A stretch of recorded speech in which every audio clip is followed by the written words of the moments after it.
Hello, my name is Daniel Kessner, but I usually go by Danny. Um, what I'd like to start with first is letting you know that some of these copies are available. If you'd like to get in contact with me about getting some prints, reach me at Kessner_Daniel@yahoo.com.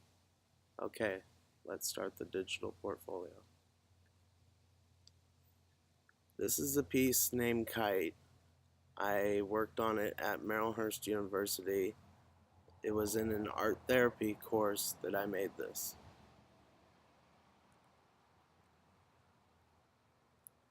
This artwork was also made in an art therapy course at Marylhurst University.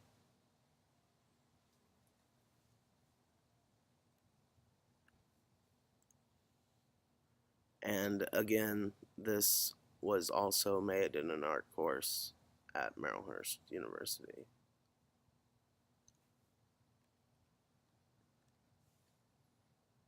This was made at PSU, and it's on a plywood board. There's a saw going through it, and that's why I chose to do two views of this collage. I really wanted you to be able to see the 3D objects that are sticking out.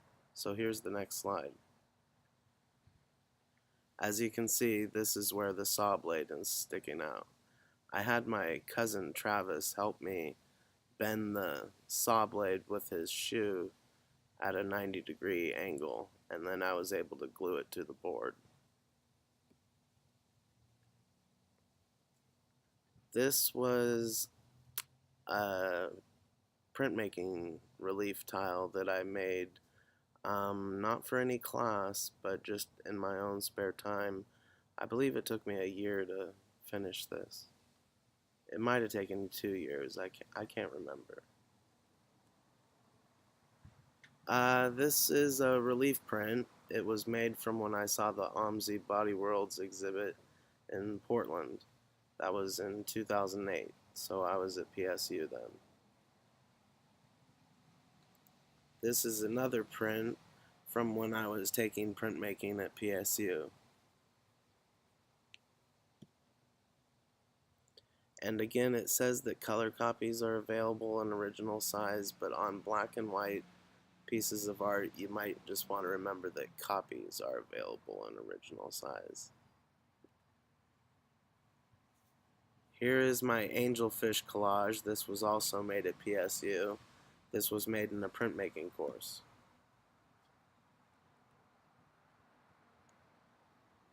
This backyard sketch was actually made in a watercolor course, but they were trying to get us to improve on our observing skills, so they had us do a couple sketches.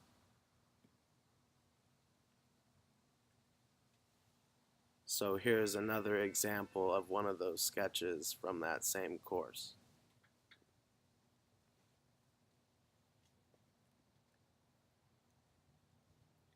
Here is a piece of fabric art. I mentioned earlier that I do some fabric art, and this is what a pillowcase looks like of my dog, Peyton. Here is an abstract painting, clearly. This is of both the dogs, Frank and Peyton. I tried to use one of the white cubes that I had made earlier, and it had dog silhouettes that were cut out of the cube, and I tried to stamp them kind of around the two forms and see if I could make little puppy marks, so to speak, but it didn't fully work out, as you can somewhat tell. This is a flip book that I never finished. I got about 10 or so pages into it, but it was a little complicated to finish because it was a watercolor flip book. I had never really undertaken anything that was so time consuming for just one course. This was another piece of fabric art that I did for a class. I believe Sabrina was the teacher. she wasn't thinking that I was going to get it done, but I did finish it. It just didn't come out to my expectations. Here's the original idea that I had for that collage with my dad at Timothy Lake, where I had the saw blade bent in half. Um, as you can see, there's the saw blade before it was bent, um, and the football's still there, but I really would have liked to have stuck with this original idea. This is a watercolor from my time at Portland Community College. I took a course in watercolor and I was studying with Mark R. Smith. He's a pretty well-known artist. Here is a gouache watercolor that I was using for a class called Alternative Drawing when I was at PSU. This is another one of those sketches from the Omsi Body Worlds exhibit. I did quite a few sketches while I was there for an hour and a half. The teacher noted to the whole class how I didn't really stop drawing or observing the whole time I was there. She thought that was pretty impressive. Here is a drawing from a class earlier, a class that I took at the Cascade campus when I was at PCC. This was one of the introduction to drawing classes. And again, this piece of art was made from that same class at Portland Community College at the Cascade campus. So this is another watercolor that was made from my days with Mark R. Smith at PCC.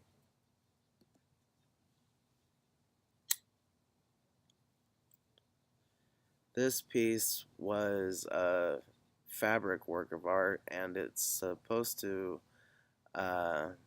look like the painting that Vincent van Gogh did called Bedroom in Arles, and he did that in France. For this piece, I was supposed to just use pieces of fabric or pieces of found material, but I could not draw or paint on it. This was a black still life from when I was at Lakeridge High School. This was from my senior year, I believe, and in this work we were to use something white to draw the piece, but then to work on black paper. I think that was the challenge. For this artwork, I did watercolor. One of the themes throughout my life has often been caves. I was really inspired by the caverns in New Mexico, but even when I was in the 6th grade, I had been doing cave drawings and things all the way since back then. So this is the bookstore at PCC. This is right outside my classroom where I took watercolor classes with Mark R. Smith. So this piece called Box Prints is actually two relief prints set next to each other so that it creates this effect that looks like a box, but really they're about 6 feet long or so, each of them, by about 18 inches, so they're really long, and they look quite impressive when you have them sitting next to each other in this fashion, and that's why I went for this picture, this image. This was colored pencil, and um, sometimes I like to draw squiggly marks and see where it kind of goes, and this was definitely a result of that. So this is back to the Omsi Body Worlds exhibit. One of the things they had there was a camel with its head and neck split in three, and I couldn't help but notice how much remarks people had about this camel, and so I was really drawn to it, and I thought that I should make a monoprint for this um, piece that they had. And so when I was doing the monoprint, I thought it really should have some color because there was so much to look at in the real exhibit that I thought maybe if I colored it with gouache it would stand out. So this is the Cascade campus. This is where I studied and took drawing classes and ceramic classes. I remember the ceramics class was a 6-hour ceramics class. But this was for the drawing class, and this is one of the things I drew in that class. And here we are back to the caves. So this is something that I drew for a final in a drawing class. We had 50 minutes to draw something, and I thought, why not a cave? Here is a print from printmaking. It's a relief print. It was cut out of a linoleum tile, and once again, I like caves. So this is a watercolor from Mark R. Smith's class at PCC. It's the ceiling fan in my bedroom, but unfortunately one thing that I didn't appreciate was when I was storing this piece in the upper left corner, it got dirty. That's actually not supposed to be a mark on the page, and that is why I did not choose for this piece to have copies available. This is the central nervous system. This is an etching that I did from going to the Omsi Body Worlds exhibit. This was the etching that I chose to submit for my portion that I would share to everybody from the class. This is the image that I thought was the best out of everything I saw at that exhibit. So this is another drawing from the Omsi Body Worlds exhibit. It's pretty self-explanatory, but yeah, they had a lot of gruesome stuff to look at. So in this piece I was using watercolor and colored pencil. I was trying to see what effect I could get by using the two together, as well as usually I do images of concentric circles, but I thought maybe an infinity type symbol might be intriguing, so I tried something new. These are colored rings that are painted with gouache watercolor. It's really a print that was a relief print that was then painted later. This was one of the pieces of art that was hanging in Travis Moore's apartment before he was killed. This was the second piece of art that I had in Travis's apartment. He was a good friend of mine, and that's why I wanted him to have this. Uh, it's a snowflake print done out of black ink. It's a relief print, and then I filled in the shapes with gouache watercolor. Here is a color wheel um, made from watercolor and pencil. I used the pencil to map out where each shape should be using a compass, and then the watercolor, of course, has each tints and each different shades and hues, and um, so you use that as a guide. In this drawing, you'll see that there are 3 thumbnail sketches and then one larger drawing of cross-hatching of grocery bags. So this was obviously an exercise that was done in an introduction drawing class. This is my dad. This is an acrylic piece of art. It's actually longer than what's shown here, but just by a little bit on each side. But I remember this piece because President Obama was the president at the time, and I remember I was down in the basement painting this late at night, and the lighting wasn't good, and for some reason or another, I kind of made my dad a little sunburnt more than he normally is. And anyways, the running joke was that everybody called it my Richard Obama piece. So the first one you saw there was Dan the Bear. That was from that drawing class at Cascade Campus. I have had a problem with this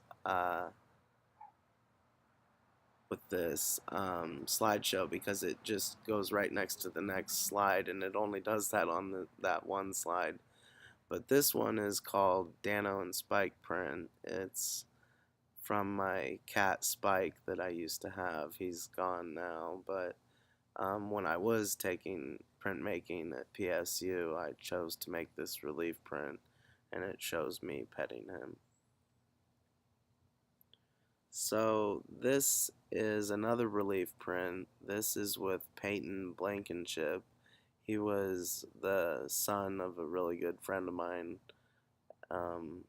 and even though it shows in the print that I'm showing him ghost stories and that's supposed to be what's spooking him, it's not really the case. What actually gave him that frightened stare was me just coming in his room trying to get a picture of him. So I always felt kind of bad for taking this picture, but I thought a pretty good print came from it. Here is another relief print. Obviously, I chose to do most of my work when I was in printmaking with linoleum cutouts, and I did a lot of relief prints, and I really tried to hone in on that skill. But for me, it was really trying to establish my own design, and that was something that John Moran, local artist, tried to get me to understand for a couple years there. So this was sort of an experiment.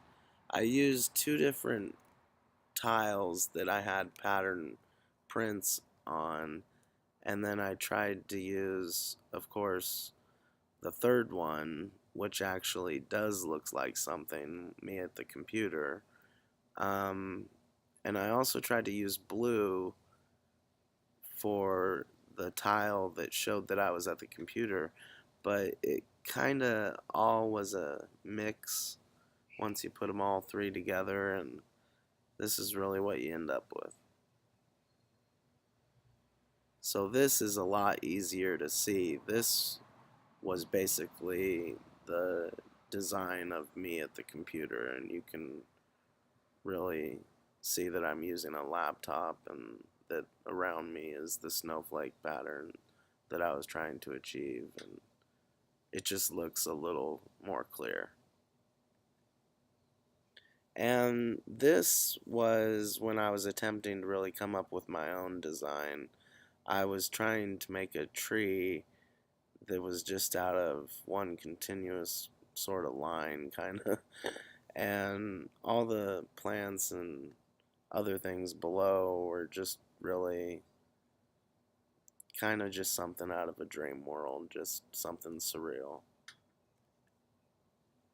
So here was when I tried to mix in more of the snowflakes, but yet incorporate kind of a self-portrait into the whole mix.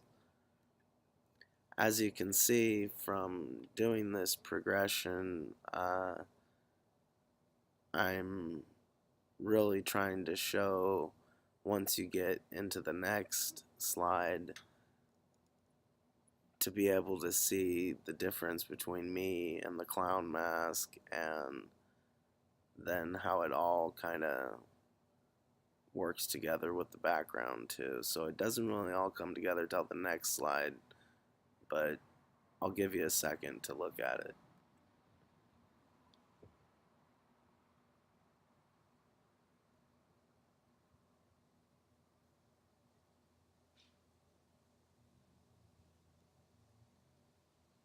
So this was when I made it to Marylhurst. This was one of the shields we had to make, and I was surprised that out of all the 20 or so ladies that were in the class, well, not only was I the only guy, but I just thought it was a little funny that nobody chose to give their mask a face. I was the only one that gave it a mouth or eyes or anything like that, and I thought that was a little weird. So this was not for a class. This was just painting a painting for the fun of it. I really liked that mulberry paper, that rice paper that Mark R. Smith showed to me, and so I wanted to use it again, just doing something that I enjoyed, just a picture of me at the beach. And here is another watercolor. This was actually in Mark R. Smith's class at PCC, and yeah, I think this was 2002. So here was the doll that I made at Marylhurst University. I did not use a machine to stitch them together. I actually hand sewn that. I didn't want to bother with constructing any hair or using any yarn as hair, so I just went ahead and painted on some hair with acrylic paint. This was the sort of thumbnail or drawing of my dad that I did to prepare for the acrylic painting that I was going to undertake using all of his blood sugar and blood pressure data. Here is a piece of work where I mixed ink in with the glue and made this by dripping it onto the page, and what I was looking at, or what I was observing that I sort of made this from, was looking at a Christmas ornament that I received in the first grade from my teacher, Mrs. Davies. That was at Dickey Prairie School in Malala. So this is my Dürer vase. It's based on an Albrecht Dürer design that he made in 1498 called The Four Horsemen of the Apocalypse. This only shows the top portion of his design, but anyway, I made a tile that had the top portion of his design, and I thought it would be good to try to use that tile to press down in the clay and make a vase, only it didn't really work because the line, when you press it down into clay, actually bulges out and doesn't go in. So I realized all I could do was use his design and put it over the top of the clay and just sort of use a scoring tool and kind of draw in the lines myself, kind of tracing it on to the clay using the scoring tool.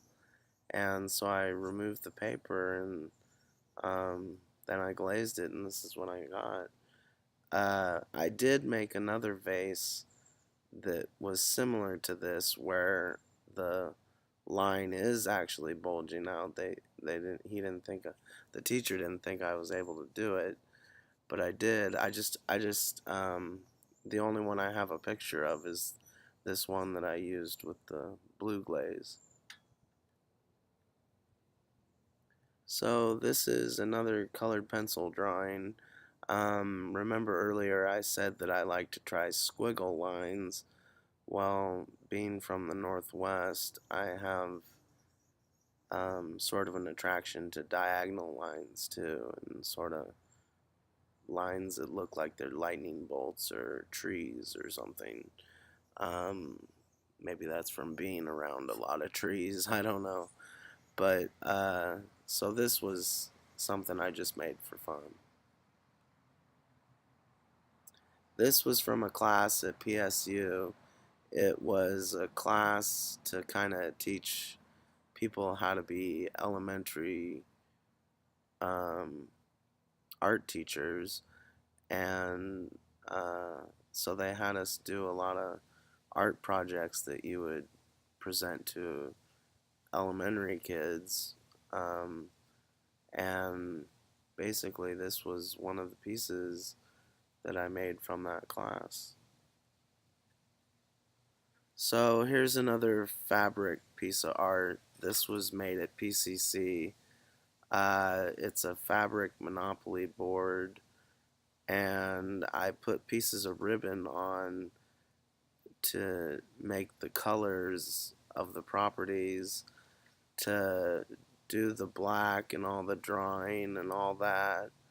I used a permanent Sharpie marker, so you can imagine how stressed and everything I was trying to get every mark just right because there was no erasing. And then really for the other marks that aren't ribbons that have color, I just used a colored marker. So this is another piece of art that I made at PCC.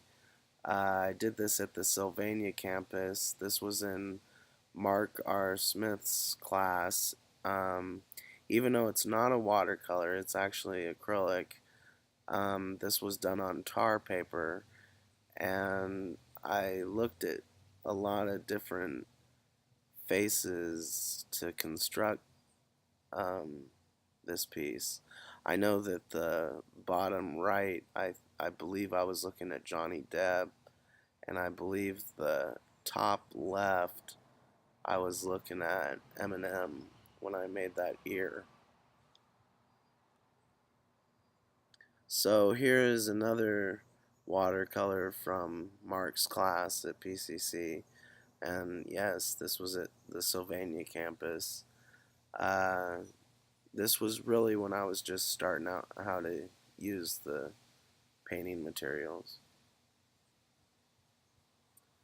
And it was actually a painting that I did because I was using acrylic paint, but and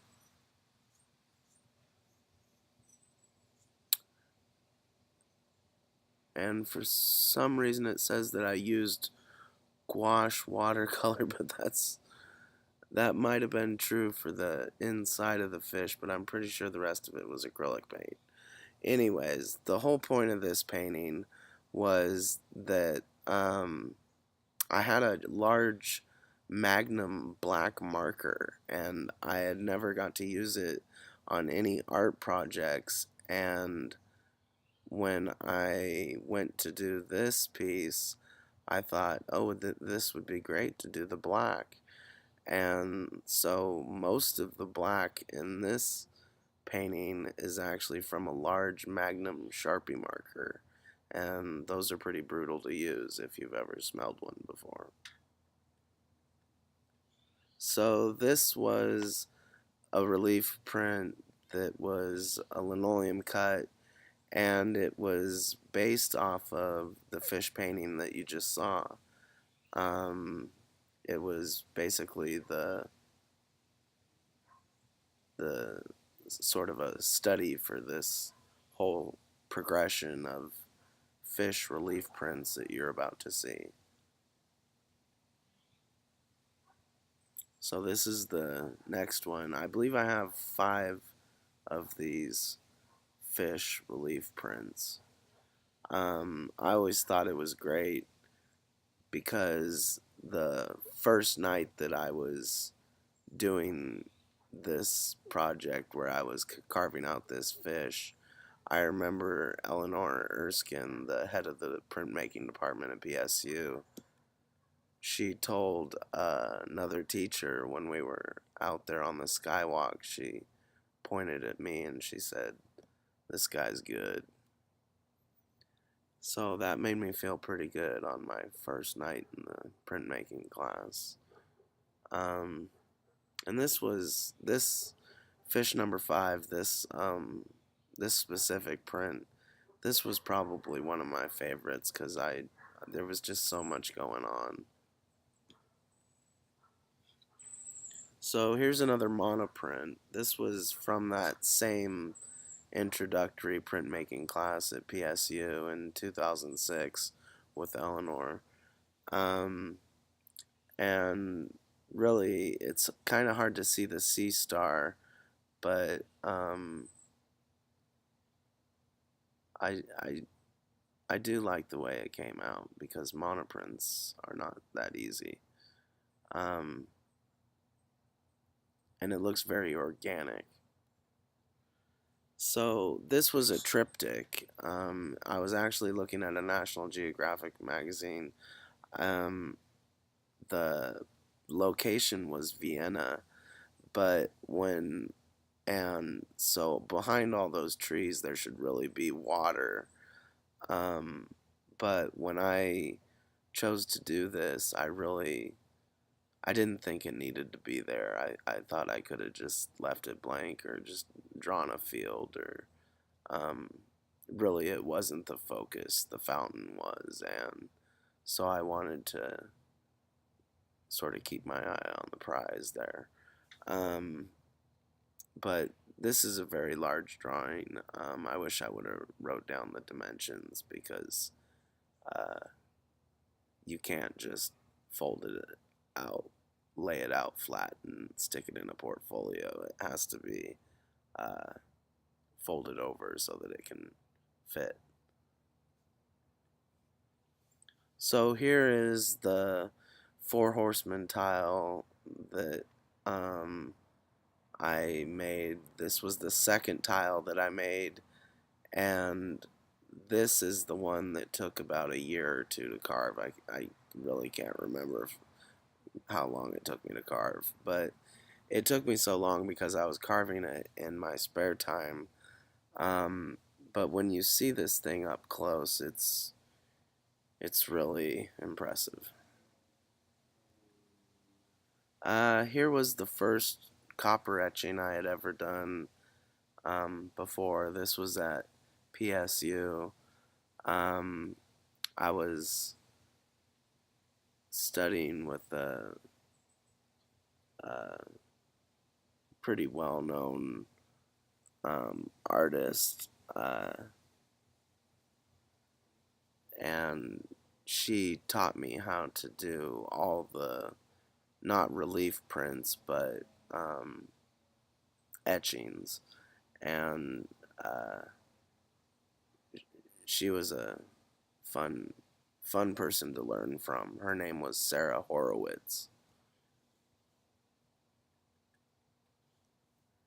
So I have made a lot of concentric circle pieces in my day, and usually they're always based on colored pencil as the medium, but I really wanted to try something that I could make quick and that I have never done before, and I wanted to try gouache for this. So this was my concentric circles piece of art using gouache watercolor. And when I was at PCC, when I was at the Cascade campus in the introductory drawing course, they had us try to draw our hands, and they explained several easy ways to try to go about doing that using circles, and these next two slides are a result of that class.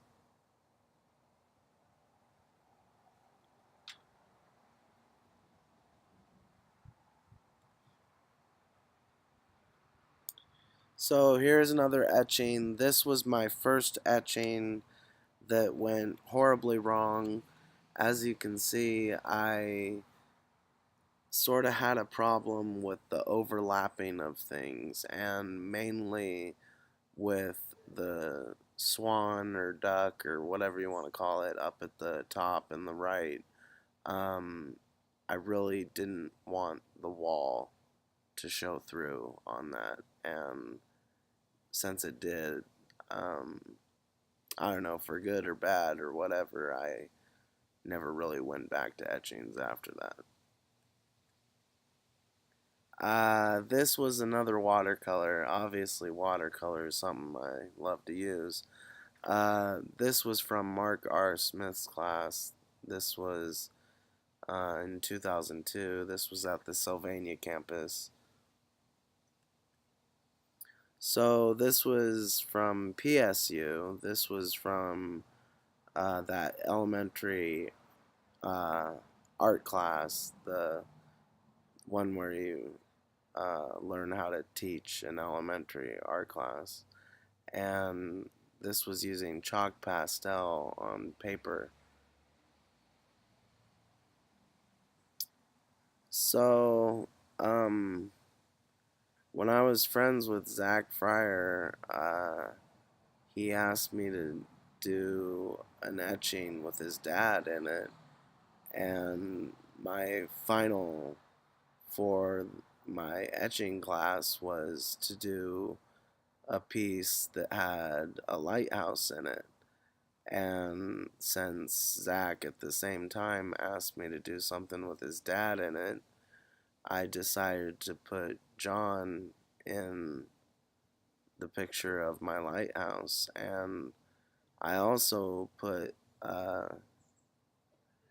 his dog, but as you can see, I do have a problem with overlapping, so the dog didn't, really show up very well at all. And again, that's why I didn't go back to etching. So here's a picture of Lakeridge High School before they remodeled it, and that's why I kind of like this watercolor, is because it really serves as a piece of history, because you can see what the school looked like before they changed it. And this was from when I graduated in 1998. Here is another collage, and it is a collage that was done with watercolor on mulberry paper, which is that rice paper. This was in Mark R. Smith's class at PCC. Really, I took a bunch of pictures from magazines and I put them together and made a collage, and then I looked at the collage and I painted what I saw, and this is what I put together. And when you look at this, you can really see the essential pieces, how they fit in with the song that Stevie Nicks made called Landslide. You know, like the mirror in the sky, what is love? Can the child within my heart rise above? So this is another painting based off of the same song, and it was also done on mulberry paper, which is that rice paper. It just looks a lot different than the last painting is all I really notice about it, but you can see how the landslide sort of theme is more incorporated into the piece. You know, where she talks about how she sees her reflection in the snow-covered hills, and a landslide brought me down. So again, with a lot of my paintings, I don't like to just let them rest as paintings. I like to sometimes try new things, and so I made a relief print out of that painting, and that was from my first landslide painting, landslide painting number 1.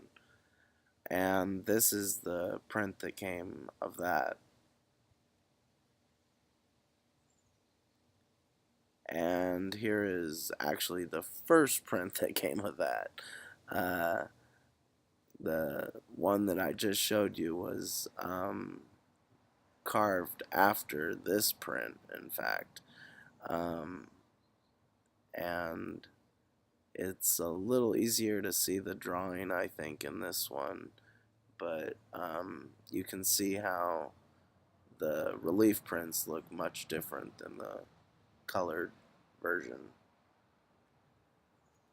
So this is all crayon, and I'm pretty proud of that because it's pretty vivid, and it's not always to get crayon to look that well because you usually have to press pretty hard on the crayon. In fact, I think I broke several just making this.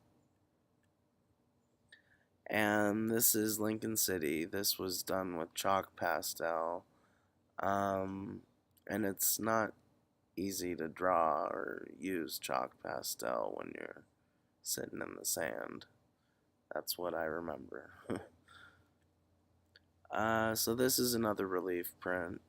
This was from my time at PSU. And this one's actually fairly large. As you can see, it's 25 inches by 39 inches. And so here's a progression of that same print. And then if you look, there's actually one more. And so here is the last progression of that relief print. So here is another drawing of the Cascade campus, and this was on the second story. This was right outside of the introductory to drawing class that I had up there. So one of the things that teachers like to do is to have you look at a painting and then see if you can mimic that painting. And one of the classes I had at the end of 2009 when I was in school at PSU, I had to take a watercolor course, and this is a painting that I made from looking at a Marc Chagall watercolor. This is a watercolor from back when I was studying with Mark R. Smith at PCC, and he would usually hand out Xerox copies and have us look at them and then try to make a painting by looking at these pictures, but you see the challenges that his pictures that he's handing out are black and white, and our task is, you know, to somehow add some color to whatever we're looking at. And this is another watercolor from Mark's class. I believe this was from an earlier class, but this was from one of the very first. And this class was when I first realized that I really like the color ultramarine blue. I noticed that ever since doing this piece, that was one of the hues that I was really drawn to. So here's a ceramic Medusa face. It's raku fired glaze. And raku is basically where you're using a propane type kiln and you're putting a trash can with newspaper to put over your porcelain piece that was glazed with raku glaze. And the point of doing that is that when the newspaper and everything burns up inside this metal trash can that you've placed over the top of it to cool it off, the porcelain then, what happens with that glaze is that it looks shiny and metallic, and depending on the different angle you will see different colors. So here's a drawing of my mom. This was about 12 years ago. So she weighed a lot more then. She's a lot more skinny now, but that's kind of one reason why I like this drawing, is because it sort of, like I said, shows history. It sort of shows us how things used to be. Here's another watercolor. This was from Mark R. Smith's class at PCC. I was asked to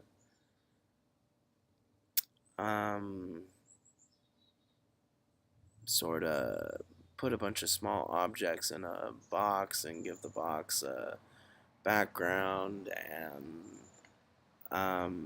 oh, I forget what he called it, but anyways, the idea was to look at it and make a painting based upon all these things that I see from these little objects placed within this box. So here's the original drawing of the camel at that Omsi Body Worlds exhibit.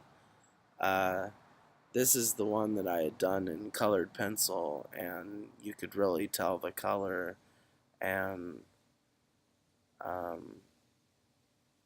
just how really vivid and noticeable this exhibit was. So here's my cat Oscar. The only thing I didn't like about this piece was it was hard to do because the paintbrush was in my mouth, but there was one part where the ink dripped down and covered up a piece of white, and if it really would have left it white, then you really would have been able to see his face more. And I mean more the way that it normally looked, and I was really disappointed by that, but nonetheless, I'm glad I did it.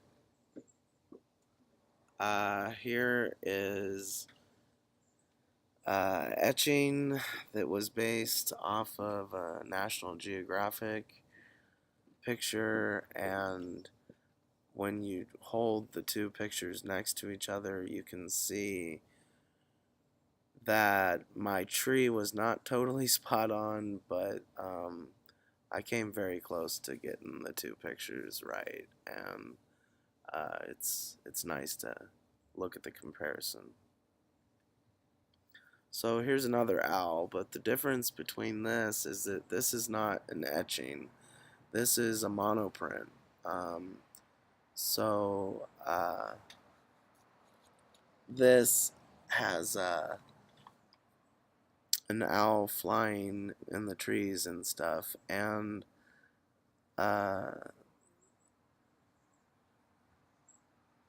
this was made in 2006, and this was made, I think, in the very first night that I ever had a printmaking course. So here's that painting of my dad that I said was using his blood sugar and his blood pressure data. I noticed that a few years after I had made this painting, this company called United Health came out with a commercial, and they sort of did the same thing where they were using the numbers to construct the person. But then I actually thought about it, and I thought, no, I think there was an artist from the 70s that actually did the same thing, or at least with letters, I believe. So this is another drawing, just using pencil. It's taken from the park right down by my house, and that park is called Fields Bridge Park. It's in West Lynn, and it didn't take me too long to draw this, but I really liked the day that I was down there drawing this because I really felt pretty good. So here was one of those pattern prints that I talked about earlier, where I sort of combined the three of them to have me sitting at the computer. Well, this was one of the pattern prints that I used, that kind of jumbled everything all up. And some people said it sort of looked like chicken scratching. So here was the other pattern print, and now you can sort of get a better idea of why it looked so squiggly and awkward, but that's what you get in printmaking sometimes. So this is a drawing that I did on black paper using, I thought it was a white Conté crayon, but I guess it's compressed charcoal. Um, anyways, so this was a pine cone that was taller than about a foot or so. So it's a real big pine cone, and I thought it would be a great object to try to get some practice looking at patterns and kind of trying to draw stuff that's a little tedious.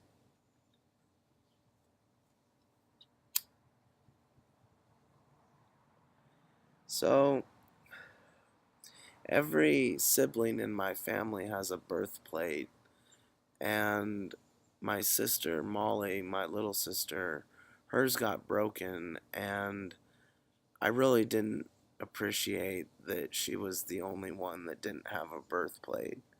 And so one day I got some blue glaze, and um, I painted in um, on another plate what all of her information and what her birth plate originally looked like.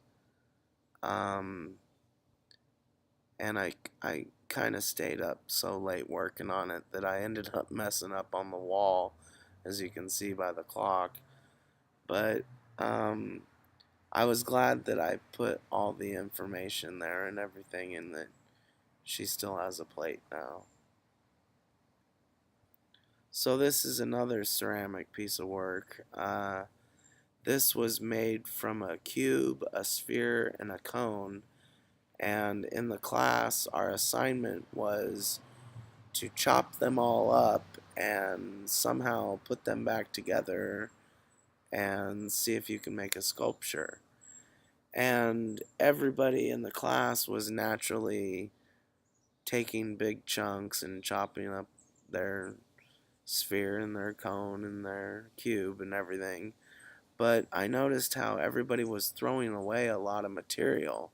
So I sort of made it my challenge to use as much of the sphere, the cube, and the cone as I possibly could.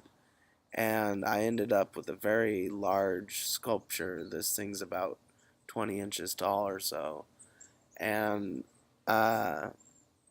it's really impressive, and it has some great color to it. And because it is porcelain clay, the glazes that I chose show up very, very vividly. So this is another etching, but they call this type of etching an aquatine, and that's where you build up the layers of gray.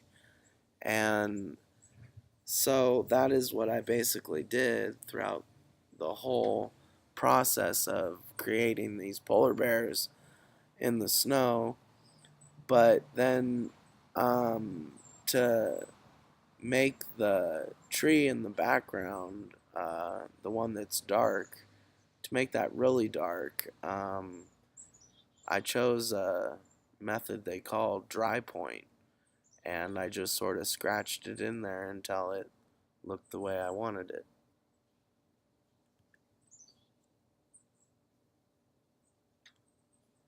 So this is again made out of gouache watercolor, and I was trying to recreate a painting that I had already done called White Bubbles, but then I realized as I was working on it that I was not rotating from every other shape how it should go in and then out.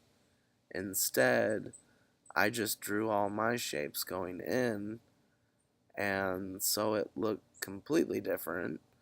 So I just gave it a different title.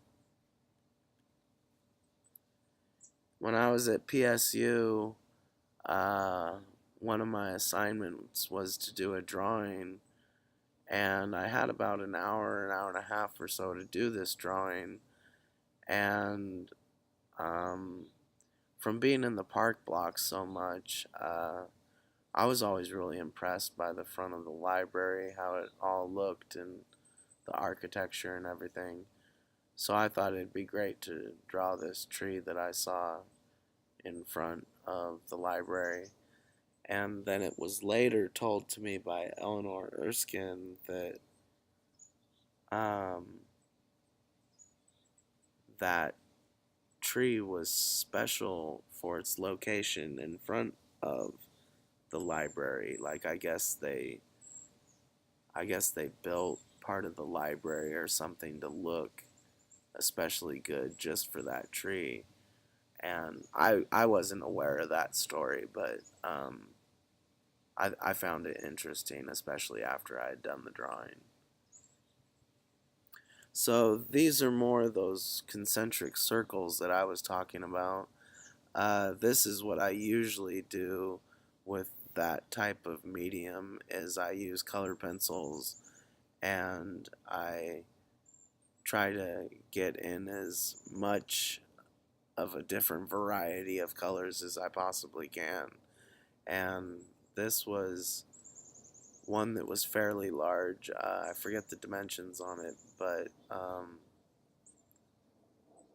it took a while, so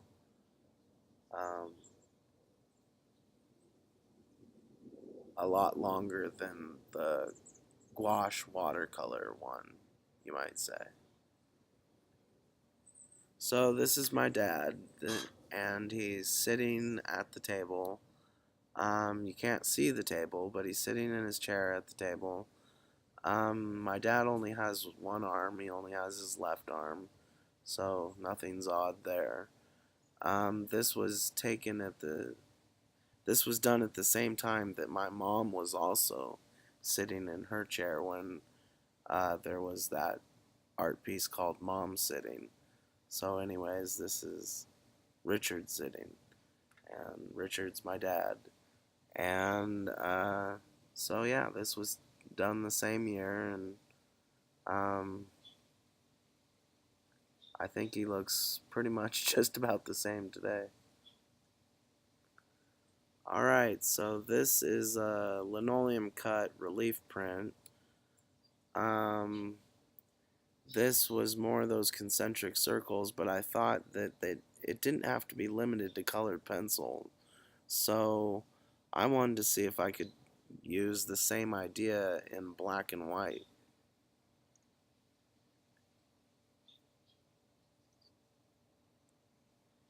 This was from my time at PCC.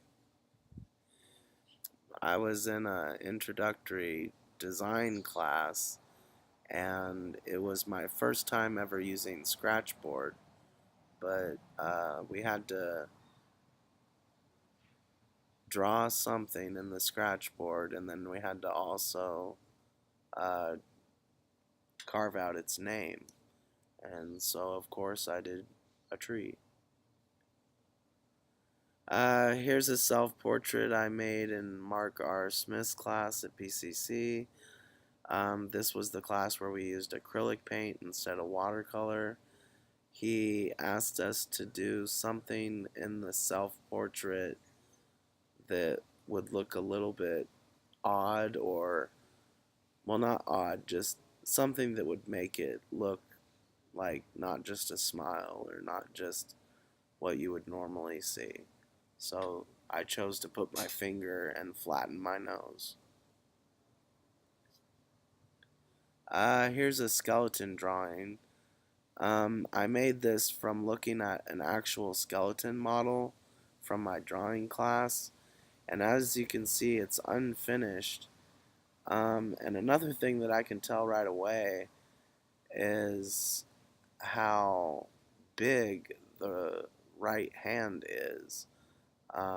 I don't think it's nearly supposed to be that large. I must have given up around that time. I just remember how challenging it was to do the rib section of this drawing. Um, there was a lot of erasing. So here is another drawing from that Omsi Body Worlds exhibit. This was sort of a body that was kind of taken apart in all sorts of different ways, and it had a hole through its skull, and its chest was exposed, and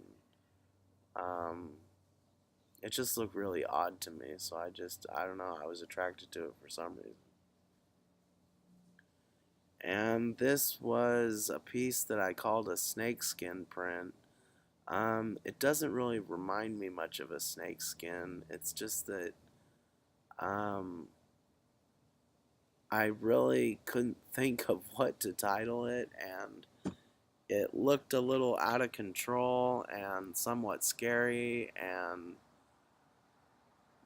I guess out of control and somewhat scary is about all I can think of snakes, so it kind of ended up with this as the title.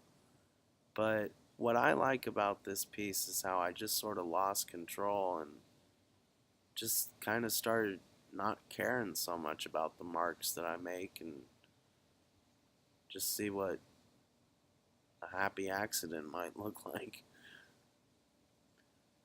So this is when I started in with the snowflake paintings. These were all done in pencil and gouache watercolor.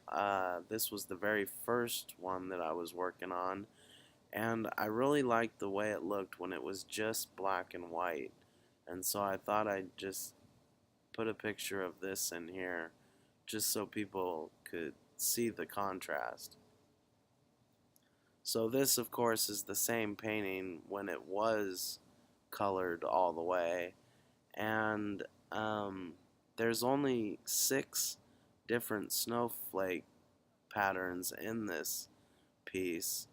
The thing about my snowflake paintings is that I take pieces of computer paper and then I cut them out into a snowflake, and then I put the snowflakes down on the watercolor paper, and then I draw in part of the design, and then I fill in the shapes later and the background later with gouache watercolor. And so the background for this one was the black gouache watercolor, of course, but all the shapes, those are from cutout snowflake templates, and each one of the shapes is painted a different, or the shapes are painted rainbow colors, basically. This is also the only snowflake painting that uses the color orange. So, like I said with the last snowflake painting, this snowflake painting and all the others to follow after this do not use the color orange. And this snowflake painting I gave to Bob Council, one of our family members, and I gave it to him for his 70th birthday, and I was really still trying to experiment with what kind of imagery and just really the different things that I could do with the snowflakes. And I don't remember how many snowflake templates were used to create this painting. I think it was somewhere around 12 or 14. And so this snowflake painting I gave to my Aunt Kelly. She had told me that she liked the snowflake paintings, and I really wasn't getting much of a response from people about them. And so when I was making this third one, and my focus was to focus on shapes that I could get more detail, since she liked the ones that I made already, I thought, well, she should really get this one. So I gave it to Kelly, and then shortly thereafter she had an accident where she fell off a horse, and I was really glad that she was able to see this, still be able to see this painting when I finished it, because it really was dedicated to her and all her kindness for really telling me that she was appreciating the work that I was doing. It meant a lot to me at the time.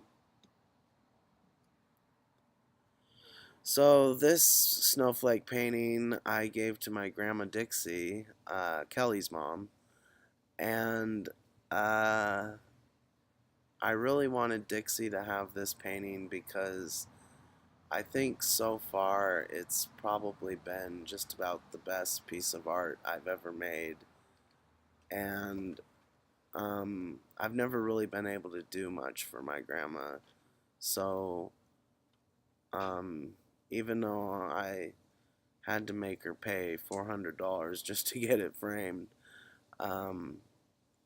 I think it's something that she'll really enjoy for here on out. And from what I know, she's gotten a good response from people that have come by the house to look at it. So this is another painting that was commissioned by a local business owner, and I had offered him a painting that I was working on, but he really wanted something that was special just for him, uh, and I never really tried this before, kind of trying to make kind of a maze or a labyrinth in the middle, and then just kind of making shapes around that. And so for the labyrinth sort of portion of this painting, I chose that color ultramarine blue that I like so much for the background. And then for the shapes, there's really the larger shapes that kind of go through that background, or the red and green shapes. But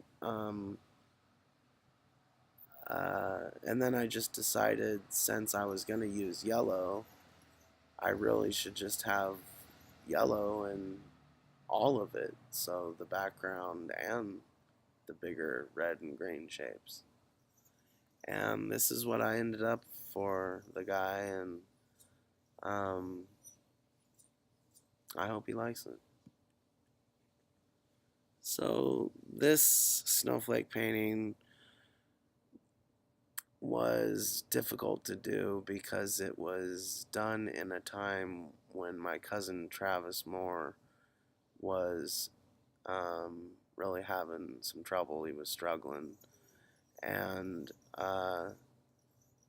so I was working on this when he was killed, and that was also the same year that there was quite a stir in the country about people and scary clowns, and I didn't intentionally put a scary clown in this. I just, I really liked that movie Dark Knight, and I thought it was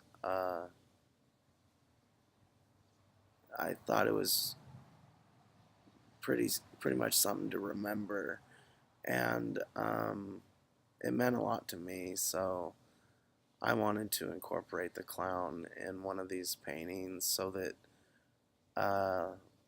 like Bob Council said, so that you could actually see something in the painting and not just snowflakes. And so I wanted to give it a try. I wanted to put something real in one of these paintings.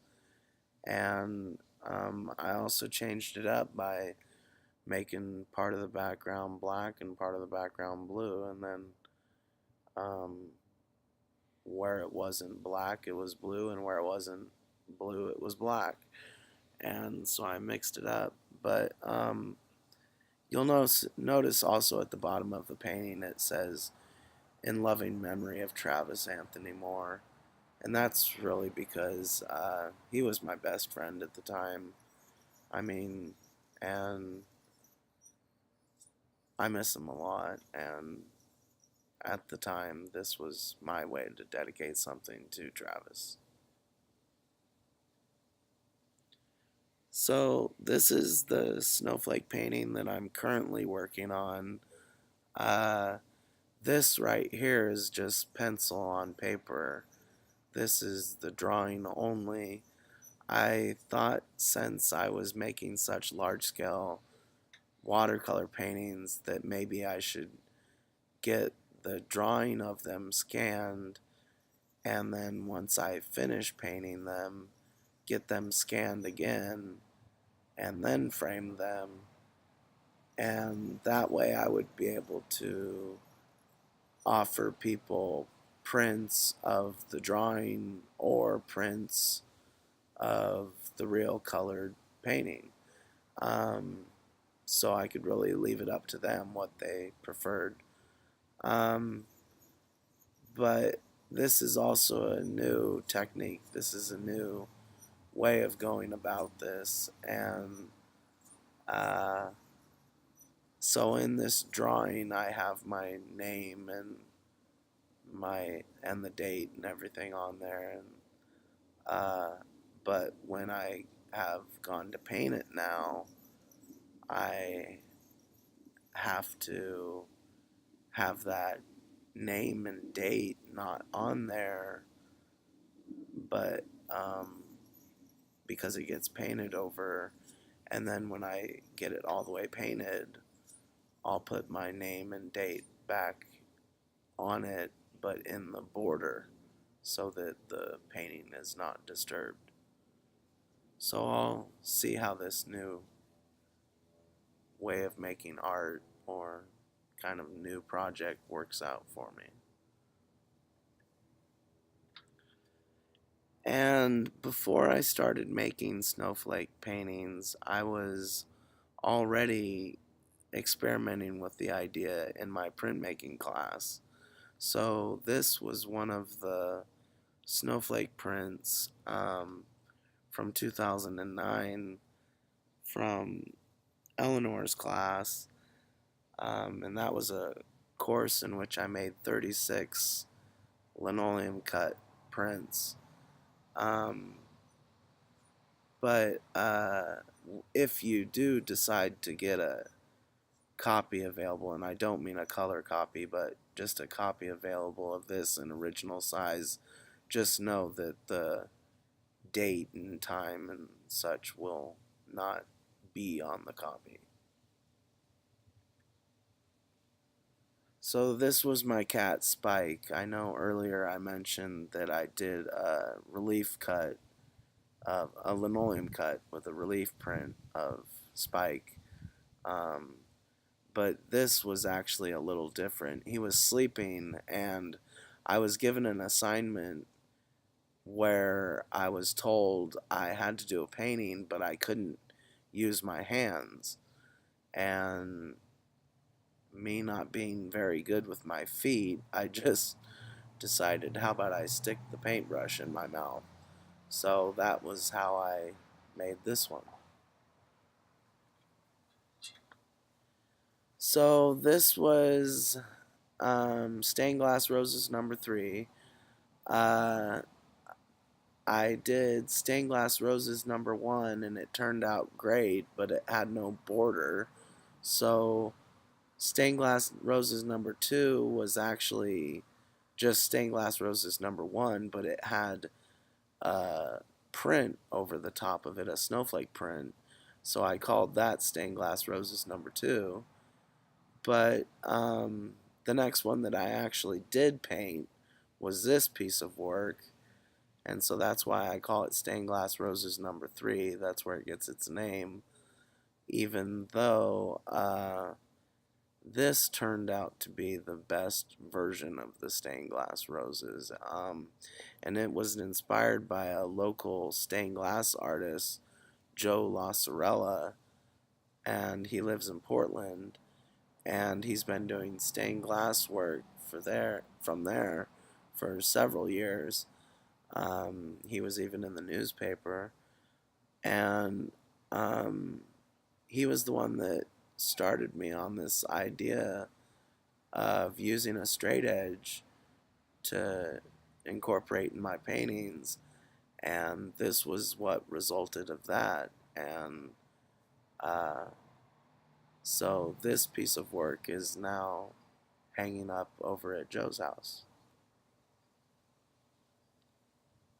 And this was Stained Glass Roses number 1, and remember, like I said earlier, it doesn't have a border, so this was painted right up to the edge of the paper, and I gave this painting to a person that took care of me once in a hospital. This is acrylic paint. This is in a class that I took with Mark R. Smith at the Sylvania campus at PCC. I was looking at a white statue, and I was told to paint it with acrylic paint, and this is what resulted of that. So I don't always do works of art for classes, and this is definitely an example of that. This was just a piece of work that I did in my spare time. I like to do art not just for classes or for college credit, but also just for art therapy, just as a release. And you can sometimes tell just by what I'm coloring or what I'm making a picture of to see just how kid-like and how coloring really suits me. It really calms me down, makes me feel better. For this piece, I just wish that the mountain hadn't cut into the tree on the left. That was unintentional mistake. So this is the tire track print. This is the one that I had several different versions of this, and it was using these four broken up tiles that I used to make the box prints, if you remember that from earlier. But yeah, so it's a pretty long print, and it's about 18 inches wide. But I wanted to see what my images would look like if I cut my tiles up and printed them out in different ways. So when I hung out with Tom Blankenship for several years, I often, once in a while, gave him a piece of art or something I was working on. And this is a gouache watercolor, and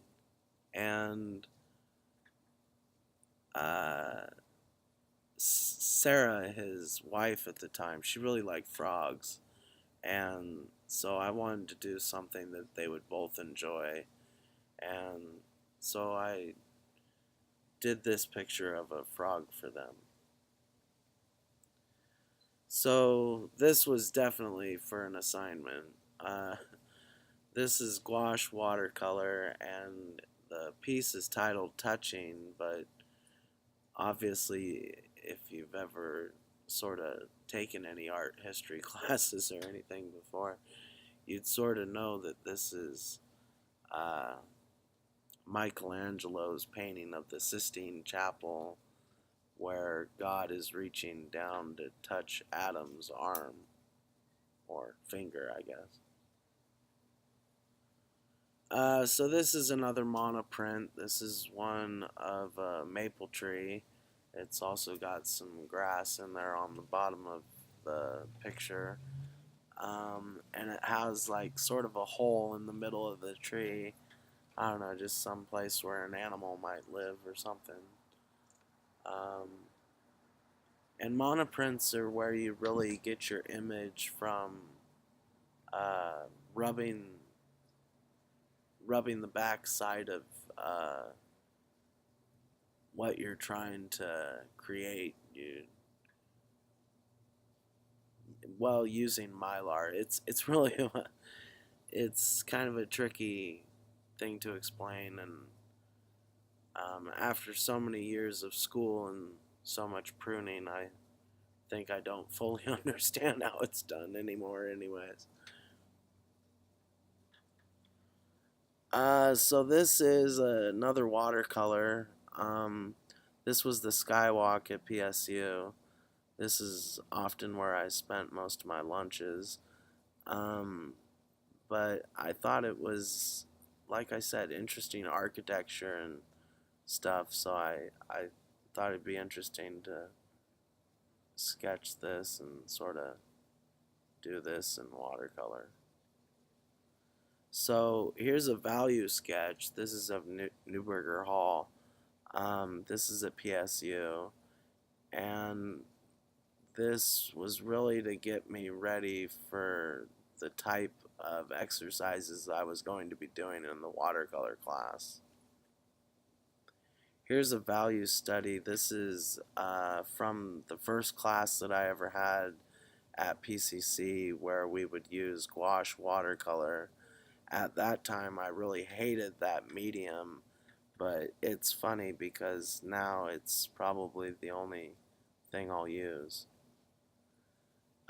This is a vase. This was charcoal on paper. It's from my senior year in high school.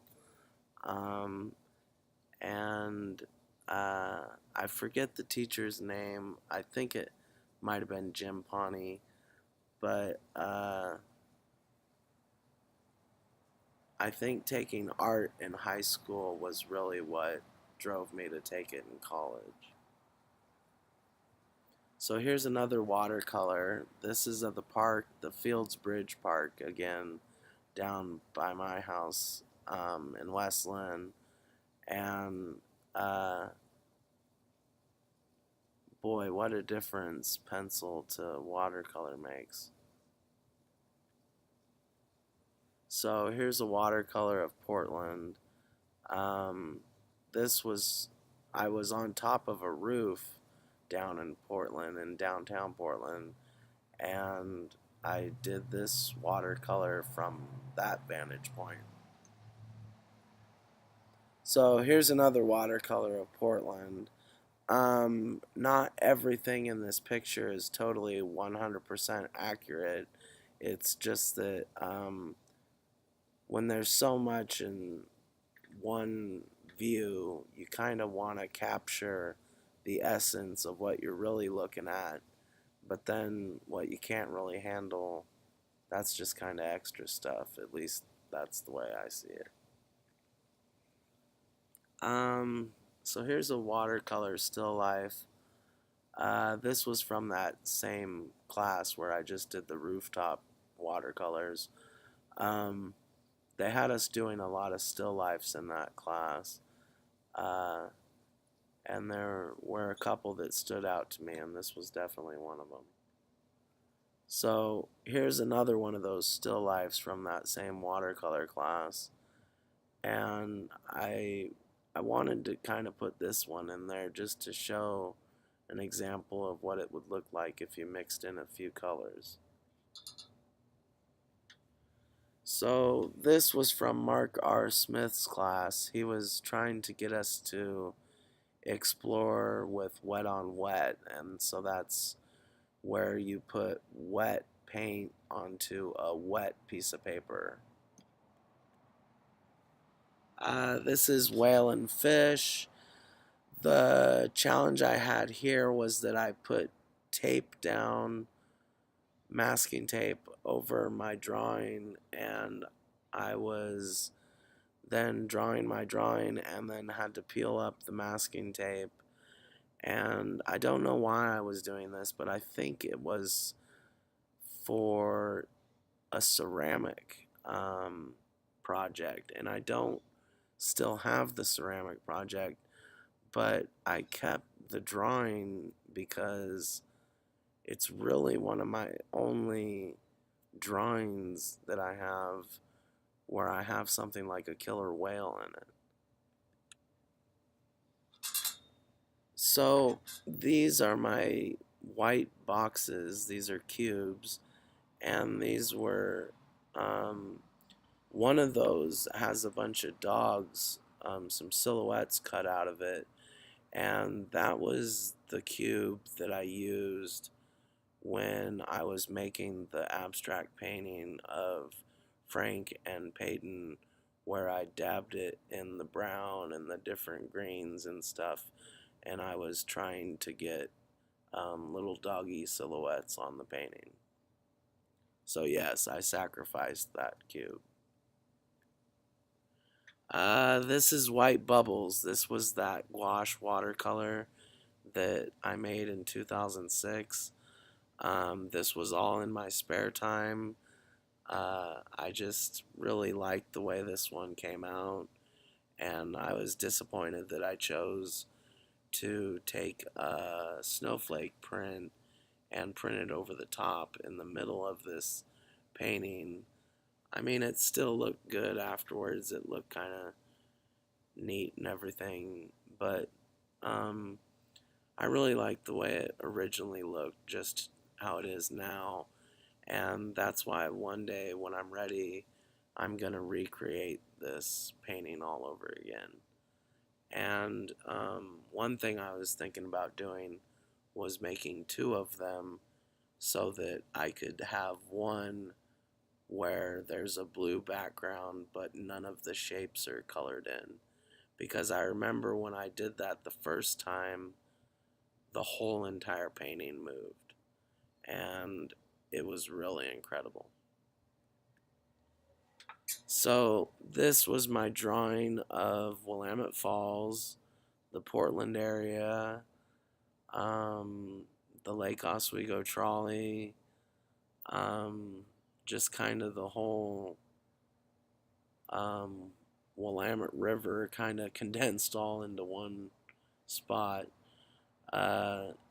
It all leads to the same things, and I just kind of put everything in one picture. So this is wire bear. There's nothing drawn here. There's no pencil. This is all just wire and Scotch tape. And this was taken from that design of that same idea of that Christmas ornament that was given to me by Mrs. Davies in the first grade at Dickey Prairie School in Molalla. So this is the last slide I have for you. This is what I call my wolf print, and this print was done my senior year at Lakeridge High School, and I carved a linoleum tile 12 by 12, and this was some green and blue water-based ink, printmaking ink, that I used to put down on the tile, and then I used just my hand to really rub the image in on the paper. And for some of my teachers that year, I gave them some examples of, or I should say some copies of this print, but I used all rainbow colors, and I even took my sister's glitter and threw it on top of the wet water-based ink. And so a lot of those teachers got wolf prints that had glitter on them. And that's how I finished senior year. And that was another piece of art that made me think that maybe I would have a future in printmaking, or at least doing something artistic if I did go on to college. And I didn't really get a Master of Fine Arts, but I did major in drawing, painting, and printmaking at PSU. And while I was at Marylhurst, even though I took a lot of art therapy courses that we made a lot of art in, it was there that I got my Master of Education. And so here on out, I know that I can always at least go to doing artwork for art therapy. And that's what I have for you. I hope you enjoyed watching this. I hope you enjoyed seeing all that I had to share.